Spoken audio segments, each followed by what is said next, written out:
Hey, what's going on, guys? We have a couple different things to talk about with XRP today. Before I get into it, I do have a Telegram group of my own in the description down below. Would love for you to be a part of the community. And if you're new to the channel, don't forget to hit subscribe and hit the thumbs up like button. With that being said, let's go ahead and roll on into the news.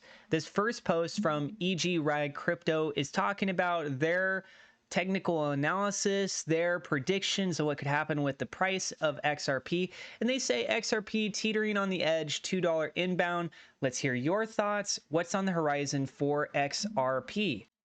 A, skyrocketing straight to $2. B, hanging around in macro range, 50 cents to 85-cent range. C, losing steam and dipping to 43 cents. D, do not care, waiting for the Valhalla journey. For me, I'm holding on to option D with unwavering determination.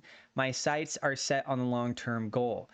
Stay steady. XRP enjoys legal clarity. Have you understood it, or are you still fixated on those 2-cent swings? So taking a look at these graphics as I just kind of dive into my point of view on this, the market overall with crypto has been very flat, very lackluster for quite a while now. And I think that any significant moves with XRP is at this point largely going to be defined on what ends up happening with Bitcoin and Ethereum. This has been the historical trend.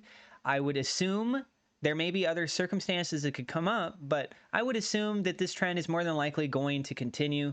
And so if we start to see a significant price rally in either Bitcoin or Ethereum, or possibly even BNB, BNB has been really teetering on the edge of breaking across a key technical indicator. And I think that it has the possibility of a strong run rally as well soon. Those very well could carry over to the rest of the market, and some people are going to have a higher push up on XRP, pushing up to the top of the list. It's already near the top of the list on CoinMarketCap. And so, guys, that's my point of view with that. And then we could see a little bit more of an examination here with their TA. Then moving on, Brett Hill posts this graphic image, which is that of a taxi cab over in London. The tangible evidence of XRP's global takeover is undeniable and actively underway. And as you guys can see in this sign, it says payments in XRP accepted in this taxi. Ask driver for details.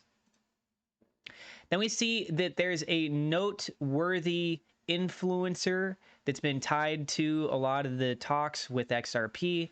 This is an individual known as Digital Asset Investor.xrp. Looks like his account has been suspended. A lot of people are taking notice of this. A lot of people are talking about this. So this is breaking.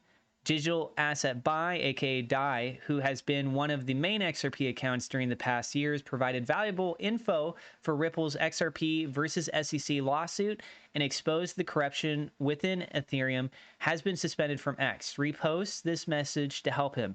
If any of you guys happen to know of anything specific that got this person's account suspended, please share that with us in the community down in the comments below. As I was reading through, I could not find any definitive answers, only speculation. Speculation is that because he was going so hard against the SEC, that they feel that maybe he had his account suspended because he was uncovering too many things, or that he was making the SEC look bad, something like that. You don't typically ever see those kinds of instances, especially with, I would say, Twitter or X or however you want to word it. But maybe that's the case. Let me know what you guys think, and especially if you know if there was a specific post that got him suspended. Tell us down in the comments below. And then lastly, we have a little video here I'm going to go ahead and play for you guys where it says Ripple's comeback, major banks ready to reignite partnerships after court case resolution. Now that the case is over, we will follow up with Ripple to enable cross-border payments. Cross-border payments revolution on the horizon. Notice. Right. And again, I'm not an expert on it, but I understand they approached us some time ago, but at the time they were battling some legal battle in the US. Yes. And our position to them was, look, come back to us once that's sorted out, because you only get one chance at a first impression. And if this court case doesn't go well for you, it wasn't going to go. So anyway, they got a good result in the US court case, and they approached us again. And look, we're going to have a bit more of a look at it. I'm not going to claim to be an expert on it, but we may look to promote their product, and again, it'll be buyer beware. we'll say to our members, look, here's this new technology. From what I can understand, it can generate real-time transfer of payments. Yes. And they seem to have a lot of checks and balances in place. At the briefing that I was at where I did that post, there was a lot of representatives from the major banks that were very interested in it. So it is a real thing. That's right. But how that translates to meaningful solutions for our members, we'll only understand that in a bit more time. I think I've got a little bit more understanding of Ripple because I have been following the Ripple case since got into the dramas with the financial bodies in the US. That period of time for Ripple, it was when the whole world was still trying to grappling with the idea of what blockchain was and all that sort of stuff. And because you're really going outside of the banking system, right? And anything that goes out of the banking system, the governments don't like it, because they can't see it.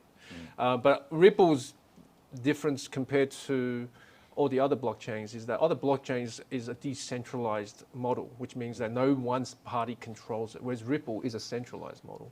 So they want regulation. They want to basically plug into the government system and use blockchain as a technology by way of payments getting transferred in an instant manner. When I saw you sort of talking to Ripple, and I was like, oh, because I haven't followed their case lately, I didn't know whether they had a positive outcome or negative outcome, but the fact that you were talking to them, I thought they must have had a positive outcome. And then if their payment system are launching here in Australia or are offering as a legitimate commercial business offer, it's very interesting. It'd be very interesting for the likes of me as well, right? Because it will make cross-border payments and so forth a lot more efficient. It'd be very interesting to see what the fees they will charge. I'm sure you'll probably get some of those details. But do share it with us when you get that information. What's the next step with them? Oh, look, really, the group came and presented down here at the waterfront here at Sydney Harbour, but they were all Singapore-based, and so they were doing a bit of a roadshow here to start getting their branding out. So we'll follow back with them and just. And that does it for that video as well as for this video I'm not an here. expert on it, but I decided I wanted to repeat. So that does it for that video as well as this video here. If you guys are new to the channel, don't forget to hit subscribe. And thank you so much to my Patreon supporters. A double shout out thank you to WeLoveSafeMoon.com, Victor Vegas, SafeMoon, Oz for being higher level patrons. Thank you to my YouTube members as well. And feel free to join my personal Telegram group. The link is in the description below. I hope you guys have a great day. God bless, and we'll see you in the next episode.